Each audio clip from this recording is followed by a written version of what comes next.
आज हम आपका नेक्स्ट चैप्टर जो है सेकंड चैप्टर उसको हम शुरू करते हैं, जिसका नाम है हमारी पृथ्वी के अंदर। हमारी पृथ्वी के अंदर क्या क्या मिलता है, चलो देखते हैं। हमारी पृथ्वी एक गतिशील ग्रह है, घूम रहा है वो पश्चिम से पूर्व दिशा की ओर। इसके अंदर हम एवं बाहर निरंतर परिवर्तन होता रहता है, ये भी हम जानते हैं।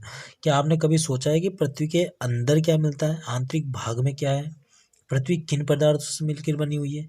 ये कभी हमने सोचा है? नहीं सोचा। इतना टाइम किसके पास, खेलने से फुर्सत नहीं मिलती हमें तो। पृथ्वी का आंतरिक भाग एक प्याज की तरह, पृथ्वी भी एक ऊपर की एक सकेंद्रीय परतों से मिलकर बनी होती है। जैसे कि हम प्याज को छीलते हैं तो एक परत के अंदर परत के अंदर परत के अंदर परत के अंदर परत निकलती है ना, उसी तरह हमारी पृथ्वी भी उसी तरह परतदार चट्टानों से मिलकर बनी हुई है। पृथ्वी की सतह की सबसे ऊपरी परत को हम परपटी कहते हैं। ये सबसे पतली परत होती है। यह महाद्वीपीय संहति में 35 किलोमीटर एवं समुद्री सतह में केवल 5 किलोमीटर तक है।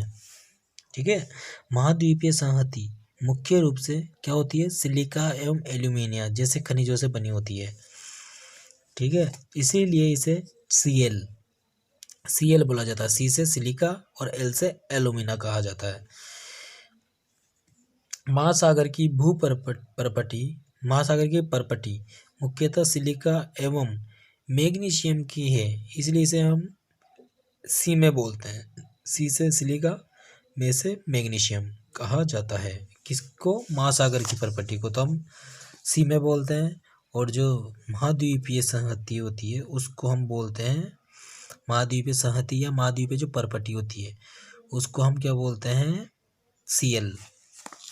जैसे कि ये इस डायग्राम में दे रखा है, ये महाद्वीपीय परपटी है ये वाली, तो हम इसे क्या बोलेंगे, क्योंकि ये किससे बनी हुई है, सिलिका और एल्यूमिनियम से बनी हुई है, तो इसे हम क्या बोलेंगे, सीएल। और ये जो परपटी है, ये महासागर के नीचे जो परपटी भूपरपटी पाई जाती है, इसको हम बोलेंगे सी में, जो हमारी किससे बनकर बनी हुई है, सिलिका और मैग्नीशियम से। परपटी के ठीक नीचे मेंटल नहीं है, मेटल होता है, जो 2900 किलोमीटर की गहराई तक फैला होता है। इसकी सबसे आंतरिक परत क्या कहलाती है, क्रोड कहलाती है। क्रोड ये इस डायग्राम में दिखा रखा है। ये जो आंतरिक परत होती है, सबसे आंतरिक परत, सबसे पहली परत तो ये रही जो सबसे पतली परत होती है, परपटी जिसे हम बोलते हैं। फिर ये स्थल मंडल हो जाता है। फिर ये मेटल का ये वाला जो भाग है, ये मेटल कहलाता है। ये वाला ये 2900, जैसे कि 2900 किलोमीटर की गहराई तक फैला हुआ। और ये जो सबसे लास्ट का जो ये भाग है, ये आंतरिक कोड कहलाता है। ठीक है, जिसकी त्रिज्या 3500 किलोमीटर है। ये पृथ्वी ये मुख्यतः निकल एवं लोहे की बनी होती है, जिसे हम क्या बोलते हैं, निफे बोलते हैं। निकिल और फेरस जिसे हम कहते हैं। केंद्रीय क्रोड का तापमान एवं दाब काफी उच्च होता है। शेल एवं खनिज, अब शेल और खनिज क्या होती है, अब वो पढ़ेंगे। पृथ्वी की परपटी अनेक प्रकार के शेलों से बनी होती है। पृथ्वी की परपटी बनाने वाले खनिज पदार्थ के किसी भी प्राकृतिक पिंड को शेल कहते हैं। पृथ्वी की परपटी पर बनाने वाले खनिज पदार्थ के किसी भी प्राकृतिक पिंड को हम क्या बोलते हैं, शेल बोलते हैं। शेल विभिन्न रंग, आकार और घटक के भी हो सकते हैं। मुख्य रूप से शेल 3 प्रकार की होती है। कौन कौन सी? एक तो आग्नेय जिसे हम इग्नियस बोलते हैं, एक होती है शेल अवसादी जिसे हम सेडिमेंट्री बोलते हैं, और एक होती है कायांतरित शेल जिसे हम मेटामॉर्फिक बोलते हैं। द्रवित मैग्मा ठंडा होकर ठोस हो जाता है। जो हमारी आंतरिक कोड में जो पाया जाता है वो द्रवित मैग्मा होता है, द्रव फॉर्म में, द्रव लिक्विड फॉर्म में होता है, वो ठंडा होकर ठोस हो जाता है। इस प्रकार बने शेल को हम आग्नेय शेल बोलते हैं। ठीक है, इन्हें हम प्राथमिक शेल भी कहते हैं। आग्नेय शेल 2 प्रकार की होती है, अंतर्वेदी शेल और एक बहिर्वेदी शेल। क्या आप ज्वालामुखी के निकलने वाले लावा की कल्पना कर सकते हैं कि ज्वालामुखी से फटने पर कौन सा लावा, कैसे लावा निकलता होगा? तो वास्तव में आग की तरह लाल द्रवित जो लावा निकलता है वो मैग्मा ही होता है, जो पृथ्वी के आंतरिक भाग से निकलकर सतह पर आता है। जब द्रवित लावा पृथ्वी की सतह पर आता है, ये तेजी से ठंडा होकर ठोस बन जाता है। पृथ्वी पर परपटी पर इस प्रकार से बने शेल को बहिर्वेदी आग्नेय शेल कहते हैं, बहिर्वेदी आग्नेय शेल कहते हैं। और इनकी संरचना बहुत महीन दानों वाली होती है। जैसे कि उदाहरण के लिए हम बेसाल्ट चट्टानों की बात कर सकते हैं। दक्कन पठार बेसाल्ट चट्टानों से बना हुआ है। द्रवित मैग्मा कभी कभी भूपर्पटी के अंदर गहराई में ही ठंडा हो जाता है। इस प्रकार के बने ठोस शेलों को हम अंतर्वेदी आग्नेयशिला कहते हैं। धीरे धीरे ठंडा होने के कारण ये बड़े दानों के रूप में ले लेता है। ग्रेनाइट ऐसे ही शेल का एक उदाहरण है। लेई, मसालों तथा दानों का चूर्ण बनाने के लिए जिन अपघर्षण पत्थरों का उपयोग होता है वो ग्रेनाइट के बने होते हैं। ठीक है। शेल लुढ़क कर, चटक कर तथा एक दूसरे से टकराकर छोटे छोटे टुकड़ों में टूट जाती है। इन छोटे कणों को हम अवसाद कहते हैं। यह अवसाद हवा, जल आदि के द्वारा एक स्थान से दूसरे स्थान तक पहुंचकर जमा कर दिए जाते हैं। इनको हवा अपने और जल अपने साथ बहाकर एक स्थान से दूसरे स्थान तक ले जाती है और एक जगह जाके उन्हें जमा कर देती है। ये अदृढ़ अवसाद दबकर एवं कठोर होकर शेल की परत बनाते हैं। इस प्रकार की शेलों को हम अवसादी शेल बोलते हैं। ठीक है, अवसादी शेल बोलते हैं। उसके बाद उदाहरण के लिए जिसके बलुआ पत्थर हो गया, रेत के दानों से बनता है।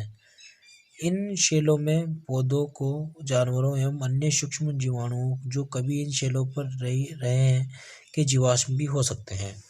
अब आते हैं हमारे आग्नेय और अवसादी शेल। उच्च ताप और दाब के कारण कायांतरित शेलों में परिवर्तित हो सकती है। उदाहरण के हम ले तो हम चिकनी मिट्टी, स्लेट में, और चूना पत्थर को संगमरमर में परिवर्तित हो जाता है। जैसे चिकनी मिट्टी जो होती है वो स्लेट में परिवर्तित हो जाती है और चूना पत्थर जो हमारा होता है वो संगमरमर में परिवर्तित हो जाता है।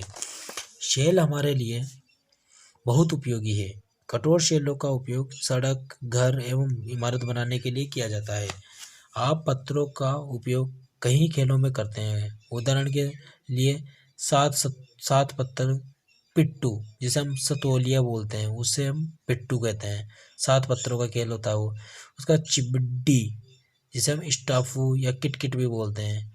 5 पत्थर गिट्टी होती है, जिसे हम पचीटे बोलते हैं। पचीटे खेलते हैं वो। आप अपने दादा दादी, माता पिता, पड़ोसियों आदि से पूछकर कुछ अन्य खेलों की जानकारी प्राप्त कर सकते हैं कि पत्थरों से कौन कौन से अच्छे वाले खेल खेले जा सकते हैं। ये नहीं कि पत्थर उठा के किसी का सिर फोड़ दिया, वो खेल नहीं होता है, वो तो लड़ाई होती है। आपको जानकर आश्चर्य होगा कि किन्हीं निश्चित दिशाओं में एक प्रकार की शेल चक्रीय तरीके से एक दूसरे में परिवर्तित हो जाते हैं। एक शेल से दूसरे शेल में परिवर्तन होने की इस प्रक्रिया को शेल चक्र कहते हैं। आप जानते हैं कि द्रवित मैग्मा ठंडा होकर ठोस आग्नेय शेल बन जाता है। ये आग्नेय शेल छोटे छोटे टुकड़ों में टूटकर एक स्थान से दूसरे स्थान पर स्थानांतरित होकर अवसादी शेल का निर्माण करते हैं। जैसा कि मैंने आपको पीछे बताया, ताप एवं दाब के कारण ये आग्नेय एवं अवसादी शेल कायांतरित शेल में बदल जाते हैं, ये भी मैंने आपको बताया।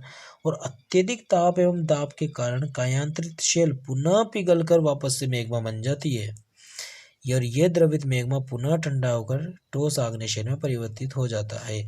मतलब सबसे पहले तो मैग्मा ठंडा होगा तो आग्नेय शेल बन जाएगा, फिर आग्नेय शेल से वो अवसाद बन जाएगा, अवसाद के बाद वो अवसादी शेल या फिर वापस से अवसादी कन्वर्ट होता रहेगा, और ये कन्वर्ट होने के बाद कायांतरित शेल।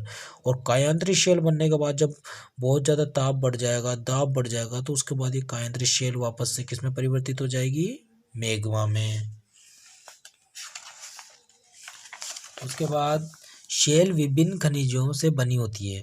खनिज प्राकृतिक रूप में पाए जाने वाले पदार्थ हैं जिनका निश्चित भौतिक गुणधर्म एवं निश्चित रासायनिक मिश्रण होता है। खनिज मानव जाति के लिए बहुत महत्वपूर्ण होते हैं। कुछ का उपयोग ईंधन की तरह करते हैं, जैसे कि कोयला हो गया, प्राकृतिक गैस होगी, पेट्रोलियम हो गया, और कुछ का उपयोग हम उद्योगों में करते हैं, औषधि में करते हैं, उर्वरक में भी करते हैं, जैसे कि लोहा हो गया, एल्यूमिनियम हो गया, सोना हो गया, यूरेनियम हो गया, एक्सेट्रा आदि। और इसके जो क्वेश्चन आंसर्स है ये मैं आपको PDF में डाल दूंगा। Thank you.